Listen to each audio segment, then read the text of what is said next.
Just like the title says, folks, we are going to be blind jigging for lake trout. Now, I have this request quite a few times, and what I tell people is I don't do it blind because I have very expensive electronics and I'm trying to get my return on investment for them. So I'm going to show you guys how to jig blind. Right now, we are spot locked on a spot. We are on a flat heading up a ledge. Basically, we're on the bottom of a ledge. Now, I did this video earlier today. I only hooked one, but it was on top of a hump. The spot seems to be very productive. So all the electronics are now behind me. I'm not using them. They're all very expensive. What we're going to be using is a medium to heavy rod, and we're just going to be using kind of a jigging spoon with upgraded hooks. Now I'll leave the upgraded hook link below. I'm not even sure who makes these, but I'll find the exact manufacturer. I like Gamakatsu, I like Owner, and I like Mustad hooks. And these are super, super sharp, and this is pretty heavy. So what we're going to do is we are going to, this is kind of a jigging spoon. We're going to drop this down to bottom, and we're in about 80 to 100 feet of water. Now you want to show up on these spots that are high percentage spots. So right now we're on a ledge with kind of a feeding flat behind me here. So we're in a really good spot. And if you want to find really good spots to catch lake trout, watch my video 1 of the Summer Lake Trout Series for 2024. This is video 4 of the Summer Lake Trout Jigging Series, because you guys love when I teach you guys how to catch lakers. And if I hadn't said, I'm Josh from Bendit Fishing, so right now we hit bottom. I'm gonna check my drag to make sure it's pretty locked down, and I'm gonna jig this thing right off bottom. So hit bottom. And like I said, right now we're spot locked. We're using a very expensive motor. I will leave a video on how to back troll. That's a whole different method to stay in spot or stay in one spot while you're fishing for lake trout. Got it. So that didn't take long. We're using a spoon, basically in the intro. So that's one way I catch them, with spoons. So I don't snap jig a lot because it tends to foul hook a lot of fish. Because they're kind of snapping at it and you're kind of jigging around them, and these fish are very bottom oriented, so it'll kind of get them in the side and all that kind of stuff. This one appears to be fair hooked. I can't tell quite yet. He is fair hooked, which is good.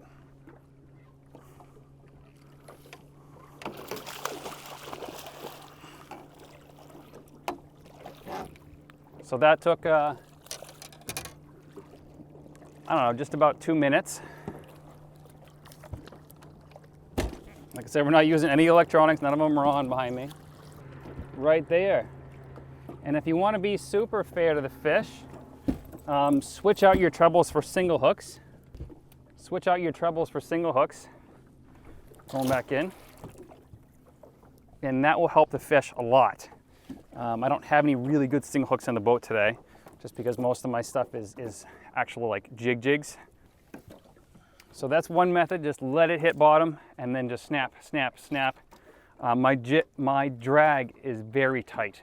I mean, so when I set that hook, drag does not pull. I'm running 15-pound Power Pro and then a 15-pound Seaguar Blue Label leader. And I know that might all sound foreign to you, for those of you who don't fish a lot, but I will leave a link for all of like the rod, the reel, everything down below. So right now we're dropping down again to see if we can do that one more time. And this is one of the things that I teach clients to do when I'm guiding over in New Hampshire, just because it's kind of foolproof. The fish are kind of hooking themselves. So I'm gonna do the same thing again, hit bottom, and I'm gonna snap it. Now, one thing you can do if they're not hitting it right off bottom is I can let it hit bottom a few times. Hopefully this bottom a few times. Stop it, and then I'm going to slow reel it to the surface. Now, fish can be or will be chasing this. So I'm going to keep my rod tip like in the water. Some clients, I'll tell them to put the first eyelet or the second eyelet in the water, just because when that fish hits, you want to be able to set that hook as far as possible. They have really bony mouths. They are notorious for shaking hooks. That's why these are upgraded wider gap hooks than the ones that came on that really cheap spoon eventually I will be releasing spoons on benditfish.com. I have just not found a good spoon that I like, besides like a Castmaster, and I want to come out with something that's, you know, a little bit different. Spoons also have the tendency to scope out. So if you want to keep it as vertical as possible, what you can do is throttle it down with your finger and then let it hit bottom.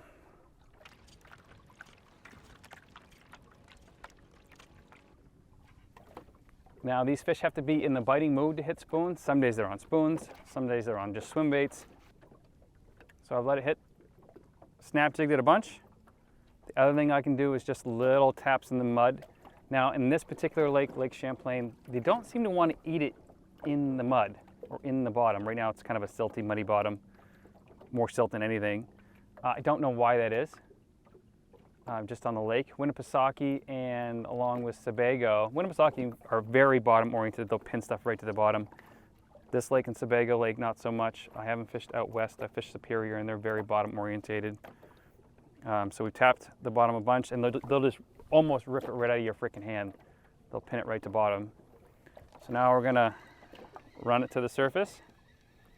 Keep that rod tip really close to the water. This is my favorite way to do it because the suspense is just insane. Like you don't know if the rod's just gonna load up or not. And I try to stay close to the gunnel as possible so I can really let into them. And you'll get the feel of how close you are to the surface. The jig will actually get lighter because there's less line in the water. And with spoons, they have a tendency to hit them on the way down, especially like flutter style spoons that are a little bit lighter or have more surface area. Oh, we thumped it. Got him.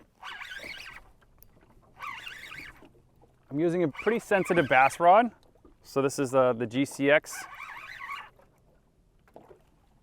842 SJR. Got about 70% backbone. That backbone helps set the hook.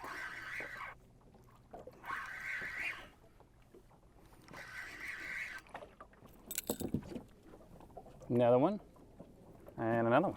Back in. Back in it goes. These guys are slaying them behind me too. The bite is on fire today. Really good. So drop them back down. And our spoon is scoping out right now, so I'm stopping it, letting it go vertical. Like I said, not using any electronics except for the trolling motor in the front. Now, I will give you another tip. This is the bonus, right? So if you find a good spot on Navionics, like this is a flat right before a ledge, you can buy one of these things. This is like 10 bucks. This is the original spot lock. So what this does is you throw this over and this unravels. This has got about 100 foot of line on it, and I actually put another 100 feet on there. This unravels and will mark the spot that you're in. So that way you can back troll up to it. As soon as you catch a fish, you can stay on that spot as long as you want, as long as you can back troll, which I said I'll leave the video link for that below. I won't go over that today. Spot lock is enough. And if you were drift fishing, what I would do is get as heavy a spoon as possible, and I would just drift, and I would just try to keep my line as vertical as possible. If not, what you can do is kind of, if you were drifting this way, like the wind's blowing me this way, I would kind of pitch it out that way. Oh, he just got hit. I just got hit. And ooh, they're chasing it. Come on, hit it on the way up.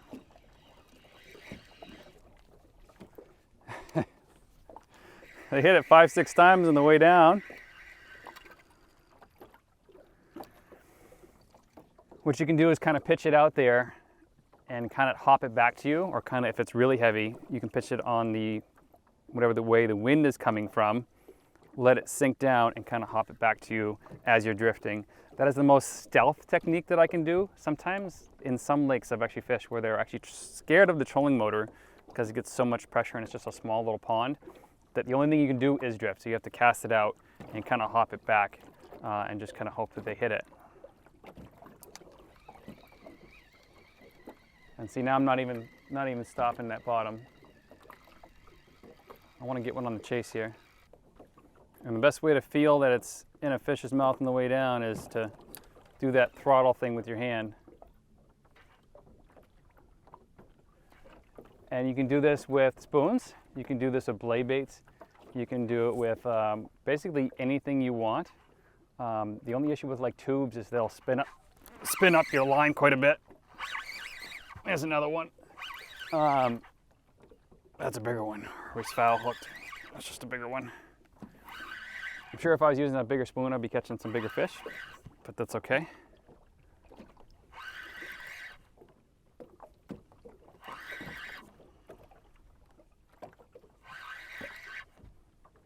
And this is just a feeding flat right before a ledge. This is a feeding flat, ledge, feeding flat. Baits around here. I haven't actually seen any bait because I haven't been looking at my sonar. But here's another fish.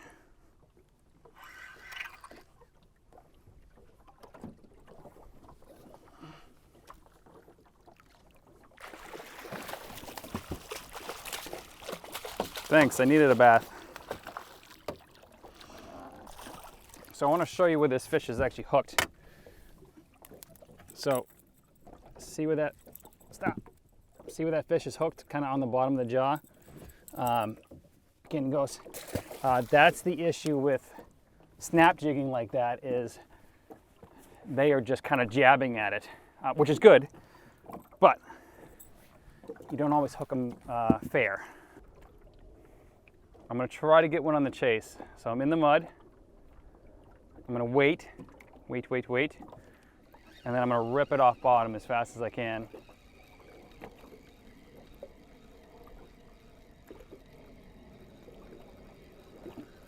Nothing. And I'm literally just going to keep doing that. I don't know, they make those lead style ones that are super heavy. If you do not have spot lock, that is the best way to do it. Snap, snap, snap. And then run it away from him. Got him. That's a bigger fish. Oh, and the chase is so much nicer. So you know that they're fair hooked. Rarely are they unfair hooked, I guess. This one feels like he wants to run. There we go. And there we go, a little racer. Back in.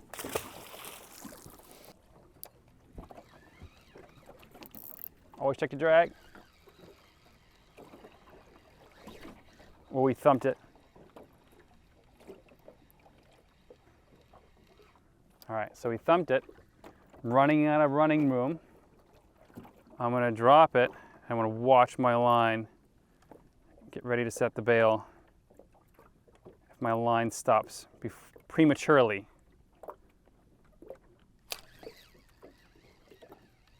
I don't think that was a fish. We're on bottom. And now there's one more technique that I'm going to show you. It's called the dead stick technique. So I am on the bottom. I'm not moving it. I'm not moving it at all. I'm going to lift it up.